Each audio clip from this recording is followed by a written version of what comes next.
Tipp today in association with Slattery's of Pecan, your main Peugeot dealer for over 50 years in the Premier County. Slattery'sGarage.ie.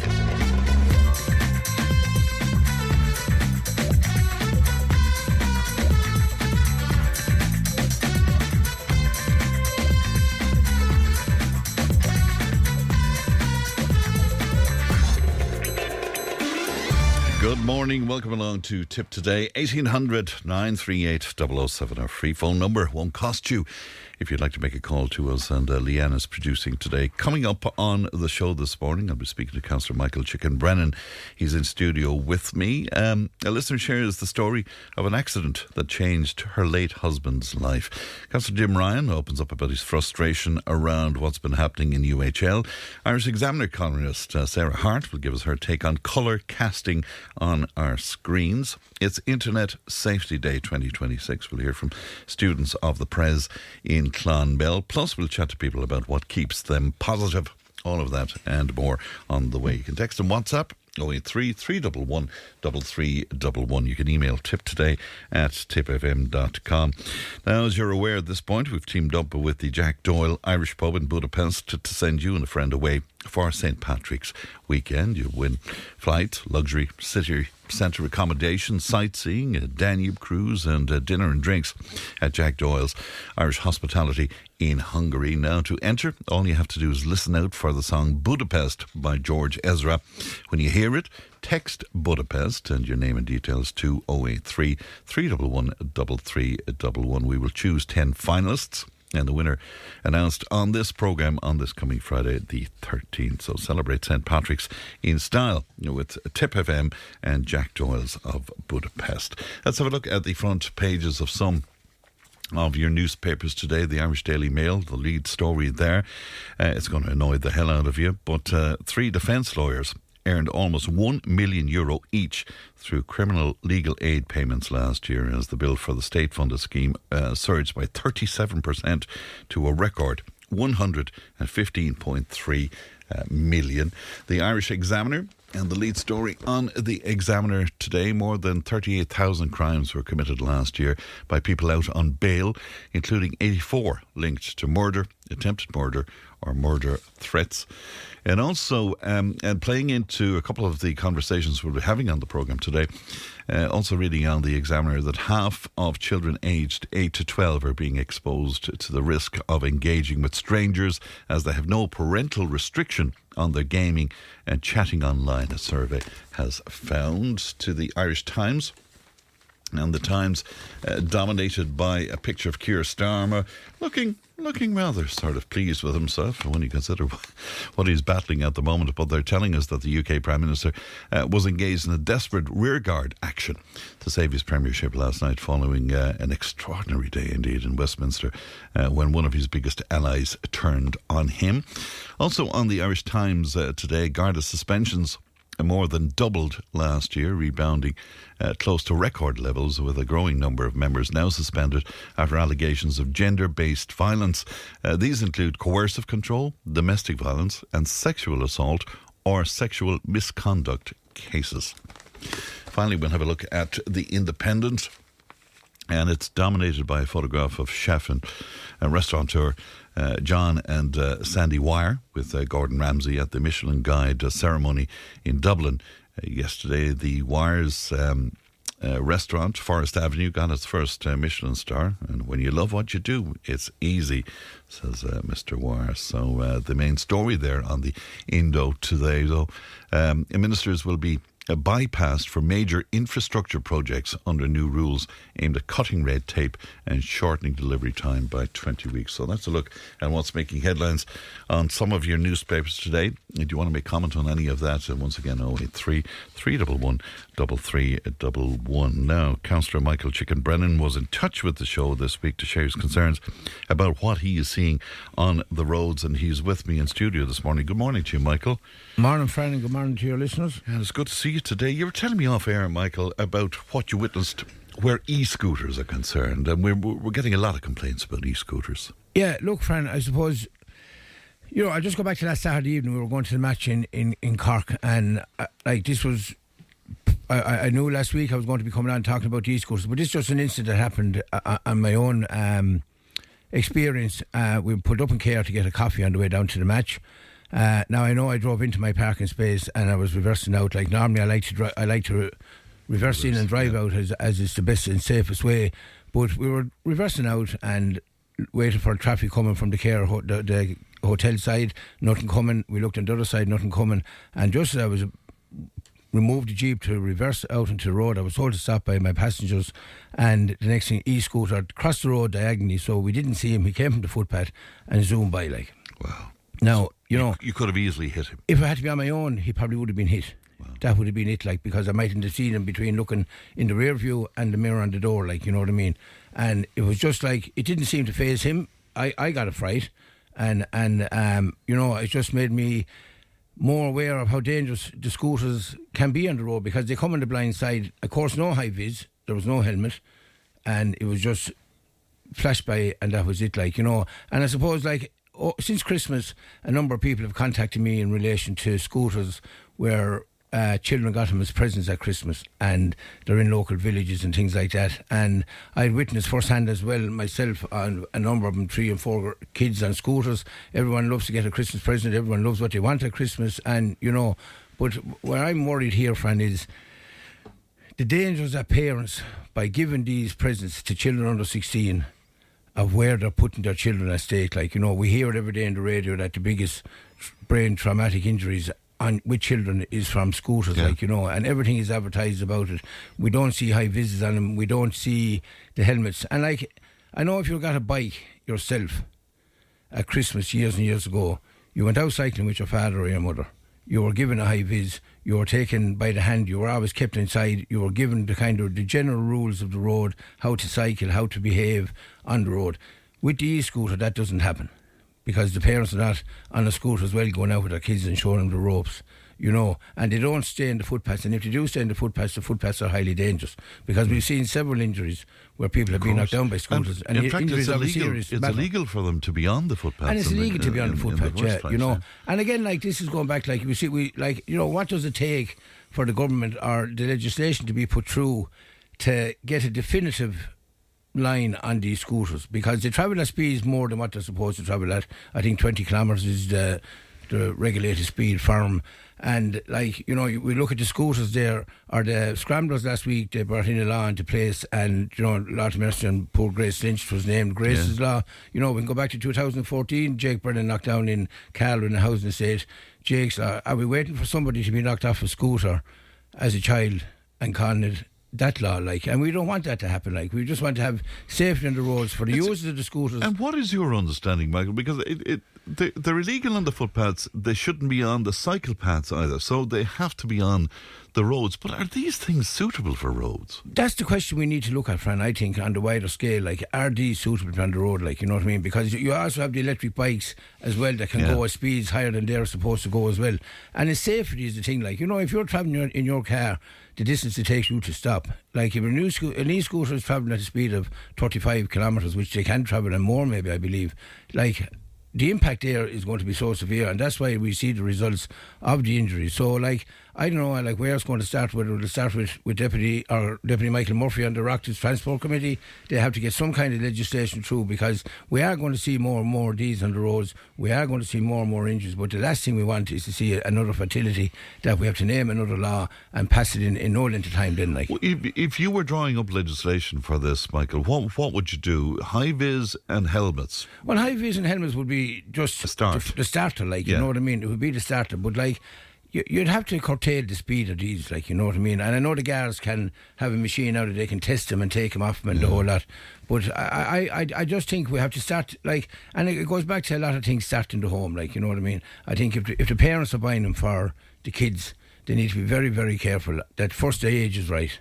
Yes. That we're not giving them to the younger children. That's where the first one would start for me. There was a lot of talk about the scramblers. It seemed to be mainly in urban areas, but have you any experience of those? I haven't seen any experience of it, but what disappoints me about the scrambler thing is that 3 years ago this could have been passed and should have been implemented, and it wasn't. And it takes the loss of a life of a family's daughter who's out on her own thing, doing her own thing, enjoying her. I think it was a Saturday it happened, And for that to happen, like, but yet our government could come along and then we can implement it straight away, like, you know. That disappoints me. That. But there was legislation there, There my was legislation there, understanding but it wasn't enforced. It wasn't enforced. It wasn't enforced. And you go back to Jake's Law, that was put in, I think, in 2015. There was a big protest, and that didn't come in until the speed review came in 2023-25, like, you know, where housing. So are we moving too slow on all of this? We're moving too slow on all of this, yeah. Especially when it comes to road safety. And like, look, Fran, I suppose I witnessed it myself. In Christmas, we had a tragic accident involving a member of our own community, and it was very sad, like, and it affected a lot of people in our community. And I suppose over the month of January, I spend a lot of time on the road. I'm a full-time counsellor. I'm in the office. I go to meetings. I'm up in Nina. I'm back and forth. And at the weekends, like, I'm out on the road and going to matches. I see a lot on the road. Take last Sunday morning, even going to Kilkenny. We were doing a wedding fair in the Cllr Hotel, and we forgot the pull-up stand. I said I'd go back halfway and I'd meet my daughter. Arranged to meet her outside Grange Mokla. I was going by Paula Capel. Continuous white line, a kind of a small, to me it was a Toyota Starlet, but a bit souped up, black car, overtook a car coming against me in a continuous white line, and I had to brake and slow down, flashlights and the whole lot. Now, we're always told you don't overtake on a continuous white line. So, you know, driver behaviour is a lot of it that we have to look at here as well, Fran, on the roads. But Michael, there was never as much education as there is now about what's going, you know, about speed. There is, but are we getting it? No, we're not. Are we getting to the right places with it? Like, you know what I mean? You like, we do the driving test, and it's all done inside in the town, and it's an hour, and the people that are doing the lessons are under pressure because they have to be ready for another lesson. Then the testers are doing it because they're under pressure because there's a shortage of them and they're ready to do the next one. There's no motorway testing. There's no motorway testing. There's nobody rural road driving and the whole lot. And nighttime driving is only in around the town where things are, you know. But I do see it, friend. There is a culture there in with the behaviour of the drivers on the road that, you know, and I see a lot of things happening now as well. Another thing that has been cropping up in the last number of weeks for me, and it's been brought to my attention on rural roads where cars are pulling up, and I'm not saying to young people, but when the car pulls up at a rural gate or a kind of a lay-by or something like that and it pulls away, there's probably a couple of bottles of vodka, there's a couple of Red Bulls and different bottles of drinks thrown out of the car. So there's a culture in it that, and if you see it as well, like, you know, that if you might have the driver that's driving the car and he's not taking a drink and they're tick-tocking and they're snapping and the whole lot, and maybe his passengers are having a drink. And, you know, it's a distraction, friend. It is a distraction. And the guards have been saying that now in the last number of weeks. Even the cup of coffee is a distraction now in the car. But isn't that the drawback about the speed vans? Because all they can do is measure people in terms of the speed that they're doing. But they have no interaction, obviously, with the person in the car. And they don't know what's going on in the car. They don't know what's going on. And that's the thing as well. Like, but, like, you know...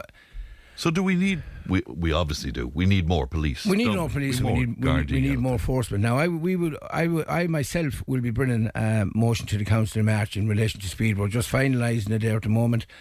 We thought we'd get in for this month's meeting and we didn't. But it's a motion we're going to try and get passed at the council meeting and to make it further. Because the last thing we want to do is lose lives. Like you see, now I'm not saying like it'll be speed restrictions or anything like that, but like you see the lorries have a certain restrictor on them that they can only go to speed they need to go at, like, you know what I mean? And that is all documented in their tachographs and the whole lot, like. So, like, we have to cut down the speed. The speed has to be cut down and it has to be enforced by the guards as well. And I know there we are again lacking in the numbers of guards, like, you know what I mean? Because, and then, like, you know, the speed vans to me don't really serve the purpose anymore because the people coming against it will highlight it and flash the car that's coming against them, and you slow down out of a shot, like, you know.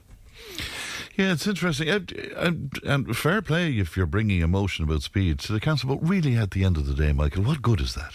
Well, we have to get it. We have to look, friend. We have to get. But that won't get you more Gardaí. It won't get us more Gardaí, no. But it might make the road. We have to make the road safer, and speed is the biggest killer. Right, but what would come from that motion? I mean, you know, they're ignoring the speed restrictions anyway, so, you know.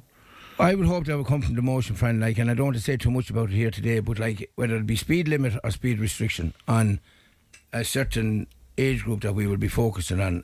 But as I said, I don't want to let too much out today before we have it finalised. Like, I'm talking to people in the RSA, I'm talking to people that are doing the lessons and the testers and the whole lot. So we're just trying to get everything right that we go with it, and it'll be something that will be useful, that will be implemented. And I would hope that it'll be a strong enough one that if the council here can pass it, that we get every other council to pass it and bring it to the legislation where it needs to be brought to. Some time ago when you spoke to me, you expressed very strong feelings about sulkies and sulky racing and the like. Do you have an update for me on Yeah, well, look, I suppose, and I hate using incidents that happen to me, but these are things that happen on the road. I was coming in from Cllr the other evening as well, and that was early last week, and there was 2 sulkies on the road. It was getting dark, and it's the worst time of the evening to be on the road.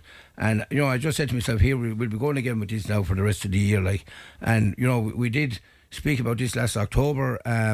We did throw an olive branch out to some people that had rang into us here on the station, and nobody reached out to us. But I will be calling and working on that we do get sulky racing, that there will be a total ban. I won't be turning my eye on this, because I said, when I spoke here in October, that we will be continuing with it, and that'll be it. And another thing, Fran, I just want to say is that it's like, you go back to Dublin last week, there was a sulky and there was an accident up in Dublin just off the motorway, and the horse was tore, the side completely tore along where the horse skated along the road, left on the road.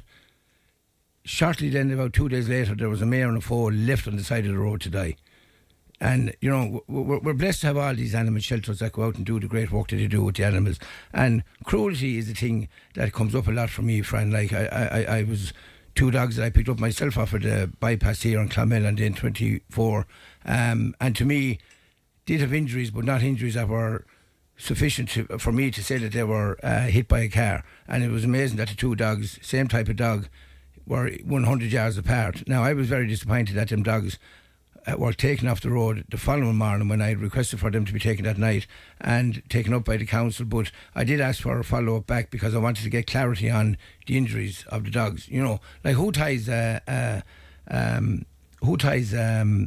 ratchet strap around a dog's neck, you know what I mean? So that dog obviously had to be broken out, or he was left loose, or left out in that road, or whatever, And I suppose there was a thing happened just in Kilkenny where with my lovely horse rescue, there was a giant committee operational day done in Kilkenny, and it was with the Kilkenny County Council, and it was with the Kilkenny Garda Síochána, the NSPCA, and the National Council of SPCAs as well. And that was to ensure that they went into sites and different places where animal cruelty was well known to by calls that had been made in and the whole lot, and that was a very, very successful day yesterday in Kilkenny. Now, there was a number of Gardaí involved in it. It was very well organised, and again, this is also part of educating people the support they need to give if they take an animal. Are you calling on that kind of action here in Tipperary? We will be calling for that action to happen in Tipperary, and I will be Can you do that through the council? We'll be doing it in liaison with the council, the guards, the NSPCA, and all the local animal welfare shelters and rescues. Again, when you were on with me and we discussed, and Jimmy called in and we had a good old discussion on air, a bit of argy-bargy, but there was a decision at the end that you would all meet up and maybe something would emerge from that. Has that meeting happened? No, that meeting didn't happen, Fran. That meeting didn't happen, and as I said, we had to open our arms to discussion with Jimmy on that, and it didn't happen. I was disappointed. A few days later, I saw a delegation of Jimmy and his friends with the members of Sinn Féin in a photograph and talking about welfare and horses and sulky racing and all that. So I would have hoped that he would have opened up and come to myself, and at the time Deputy Matthew McGrath and Liam Brown as well. But that might still happen. Well, maybe it'll happen. We're always open, you know what I mean? We're always open for discussion, and we need to hear their side of it as well, you know what I mean? Because it's not that I'm anti-travel or anything like that, but I'm on animal cruelty and road safety are big things for me, Fran. Right. Because I don't want to see any more friends lost, I don't want to see any more animals lost, and I just don't want to see, you take for instance yesterday at the council meeting, there was 49 horses seized last year on the roads in County Tipperary. 3 of them were reclaimed by owners, 46 were rehomed by the council themselves, and that comes at a significant cost to the council. It's €772 plus VAT just to remove them. Then they have to be homed for a minimum of 5 days, and then after that it's extra costs on top of that as well. Now, of the 46 horses that were rehomed, and as I said just even at the council meeting, I know for a fact none of them horses will be running in Cheltenham in next month. And, that's an expense that is put on the council, and that's an expense also of cruelty to animals that are left there and not cared for. Right, and still it's important to point out, and I know you'll agree with me on this, people like Jimmy, they look after horses very well. They look after their animals. I witnessed it myself, So we always have to be balanced to it. We have to be balanced with it, and there's always a small minority in everything. Yeah. And it's the minority that will come to the fore, because any cruelty to any animal is too much. Yeah. Any life, death lost on the road is too much. And again, it has to be, sulky racing there has to be a wider discussion on it, how it's going to be made safer. I'm sure. Is it difficult to have those wide discussions, Michael? I think it is. But I've been very vocal on the sulky racing, and again, it's not pinpointing at them but I've never and I'm sure there are representations for the travelling community that do the sulky racing on the roads.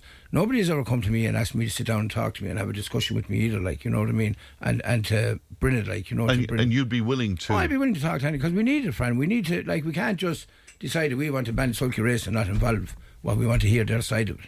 But there has to be regulation. There has to be animal welfare taken into account. There's a lot that has to be taken into account with it, friend. All right, okay. Loads coming in on this, particularly where the e-scooters are concerned. And one person asking for your opinion on this. Do you think that the e-scooters should be allowed in the cycle lanes?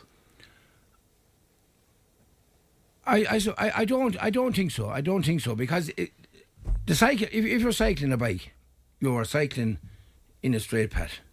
E-scooters tend to swerve, swerve left, swerve right, even when they're on the footpaths, that's what you do. Yes. If they're going to be on the cycle lanes and you have a number of cyclists as well on the cycle lane, I think the speed they do, you're going to have more action and traffic trouble, you know what I mean? I think it's something that has to go to a big discussion on it. Where is the safest place for e-scooters? It's not on the roads because of the speeds they can do. It's not on the cycle lanes, which I understand. But whether we incorporate... cycle lanes are very big, if you know what I mean. Yes. They are pretty wide. There can be a wider cycle lane put in that has the scooters as well. But I think, Fran, we need to regulate around the scooters first before we decide where they should be. Right, we're getting people getting in touch with us from so many villages and towns saying that they have similar experiences to your own, Michael. So it needs to be addressed. It needs to be addressed. And as I said, it was the biggest thing that came out of Christmas for me was the telephone calls in the night time, the narrow escapes people had with the scooters. And we were only maybe 2 weeks into Christmas when all these things were flowing in, you know what I mean?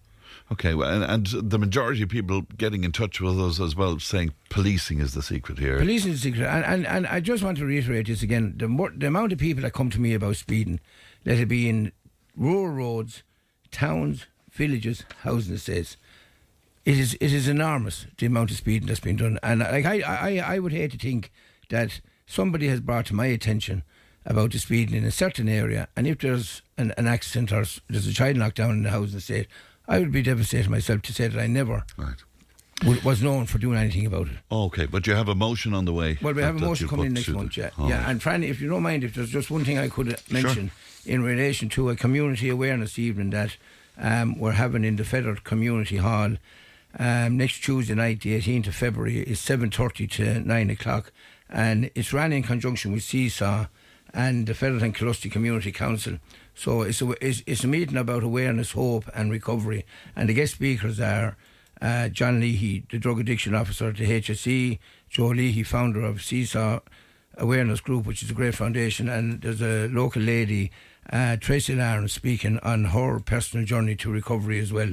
And it's free to all the community, and the events, as I said, is focused on education, awareness and hope and positive conversation around the mental health, addiction recovery. Everyone is welcome, and I'd love to see a large crowd. And you don't have to be from Feathered. If you would like to come and you're from an outside village and don't want identity to be known or something like that, but you need a bit of help or get support or to find out about this meeting, we would be great to see you all there. All right, Michael, thanks for coming into us today. Thank you. Good morning to you. That's Cllr Michael Chicken Brennan with us this morning. We'll take a break, back in just a moment.